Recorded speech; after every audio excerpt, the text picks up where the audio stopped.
हल्की बारिश हो रही थी।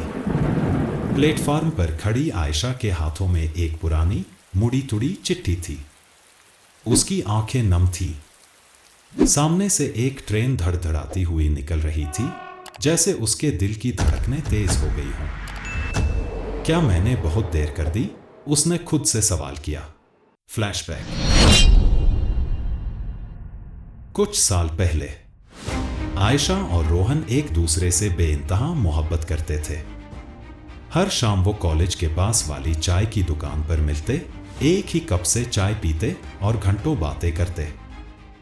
एक दिन रोहन ने कहा था, अगर कभी हम दूर हो गए तो ये चिट्ठी खोलकर पढ़ना। आयशा ने मुस्कुराते हुए उसे नजरअंदाज कर दिया। उसे क्या पता था कि ये चिट्ठी ही उसकी जिंदगी बदल देगी। उस रात तेज आंधी आई थी। रोहन ने आयशा के दरवाजे पर वो चिट्ठी रखी और चला गया, लेकिन तेज हवा ने उसे उड़ा दिया। आयशा ने कभी वो चिट्ठी नहीं देखी और रोहन को लगा कि उसने इसे पढ़कर भी कोई जवाब नहीं दिया।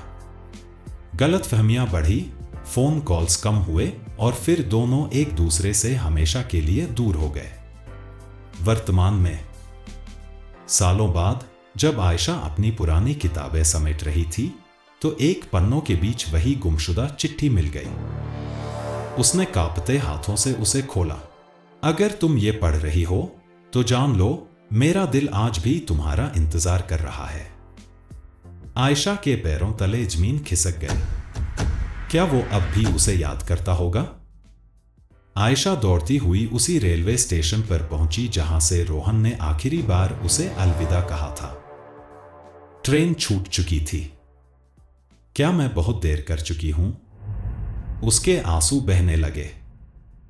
काफी देर लगा दी पढ़ने में। आवाज सुनकर उसने पलटकर देखा।